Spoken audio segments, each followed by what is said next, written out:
Hello and welcome to a quick recap, because I didn't do the videos for issues 1 and 2 of Build Your Own R2-D2, which is obviously the little project I've got for the next 100 weeks. I've had the first 2 issues already, and I'm just going to recap over basically what I've had so far. So, we got in issue 1 a lovely little screwdriver, always handy for putting things together without having to try and find one. We've had this little plastic lens sort of cover. It's a bit of detailing off the head. We've also had this lens cover, which is a piece of alloy, and quite nice quality as well. We've had this plastic lens cap, which doesn't fit in there.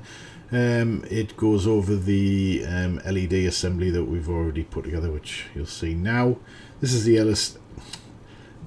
LED assembly, which came in 3 parts. There was the white surround there, the wire which just plugs into the back, and 3 screws which held it in place. And this is what we've got so far with the assembled leg. Now this is mostly plastic and quite flimsy at the moment, but it is gathering more strength the more parts they add. There's some nice alloy detail in there, as you can see. A lot of screw holes on the back for things that I think are eventually going to fasten to it. As most of the parts here are just pushed in place at the moment, and there aren't any screws actually holding them in place. Quite tight. But as I say, there's obviously going to be parts that come in future issues which will fasten on the other side there and help to draw and hold those in place. But yeah, quite nice quality so far. So I'm just going to move these bits and pieces out of the way, and we'll get on with issue 3. So here is issue 3. Yeah, they've removed the posh blister pack that the first 2 came on, and opted for a cheaper sort of packet and magazine, and all components are now in a little sealed plastic bag. I'm assuming that's what happens when things go mainstream. And obviously, I'm thinking it keeps the cost down, not that they've passed that cost back to us. Again, another detailed magazine full of basically full of great stuff if you're a Star Wars fan. Some really geeky stuff in there for all the fans out there. But it's quite a good read. I mean, for the money, there's quite a lot of behind the scenes stuff that you've never really actually seen before. So here we have the bag of components. I'm just going to get it opened up so we can have a look, see what we've got to deal with. Definitely a lot easier than the blister pack from the previous issue to open. So far we have a piece of detailing for the leg that we've already assembled, so it's a little bit more detailing for that. This is another plastic component. Again, quite good quality. I mean, although it's plastic, it is very good quality. We also have a little piece of plastic trim. I'll just get these out of the bags. It's basically an extension of the piece we've already got, which just gives it another piece of its final detailing.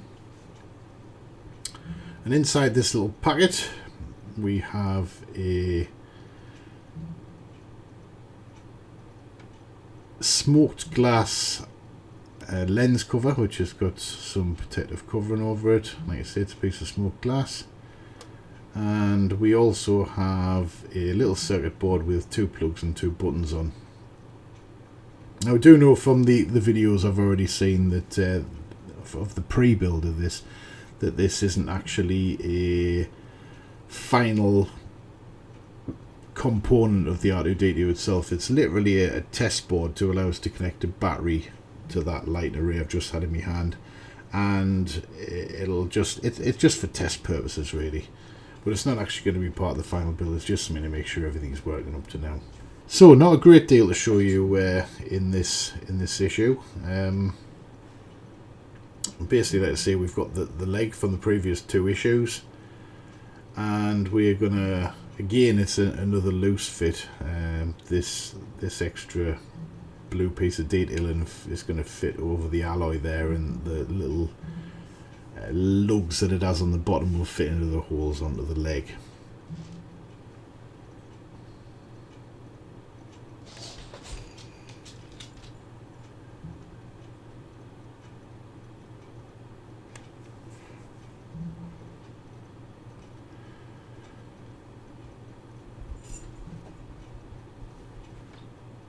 Once obviously all the lugs are lined up, then it'll push down and fit in quite well. So it is becoming quite loose, and there's a lot of screw holes, like I say, still in here for future use, which I'll be pleased when they come, because it's becoming difficult trying to keep all of these things in place. I mean, they are quite tight fitting, but I mean, because that's still quite thin, if you bend it, literally the pieces that aren't screwed on do pop back out. So hopefully it won't be too long before we've got a few screws to keep these things in place. So next up, we've got the eyepiece from the previous issues, and we've got this lens cap, or lens, which is going to fit in there. It's got 2 pieces of, like I said, 2 pieces of plastic coating on just to stop them from getting scratched. So I'm just peel those away out the way for now, so I can get me greasy fingers all over it. And then it literally just sits in there, which is not really much cop. There is sort of like a little groove around the outside where it kind of sits, but there's no physical click. It doesn't fit on the outside, obviously, but it literally just sits in there. Looking at the 4 screw holes that we've got on this lens cover, I'm assuming that again there's going to be something in there to hold that in place, or it would be pressed against something to make it a bit more tight. I mean, it doesn't say that it has to be glued, so I'm assuming that for now we'll just leave it loose. I'd hate to glue it and then find out later that it needs to be moved or something else put in place. And as for the other piece of detailing, that again just fits into the slot on the side and pushes into place. Again, nice tight fit, but no screw and no glue required. And that's literally just to give you a quick look at what the assembled piece looks like. Again, this is part of the main lens assembly from the head of the R2-D2.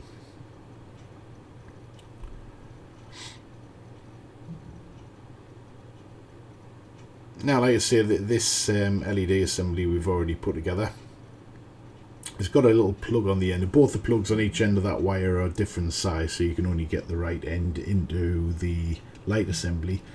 And again, the 2 plugs on the button assembly are different sizes as well. One's got 3 pins, one's got 2. There's a little lug on top of the plug which stops it from going in the wrong way, and because of its size it'll only fit in one socket. So we're just going to go ahead and push that firmly into place in the right socket. Like I say, you just push it in until it literally clicks.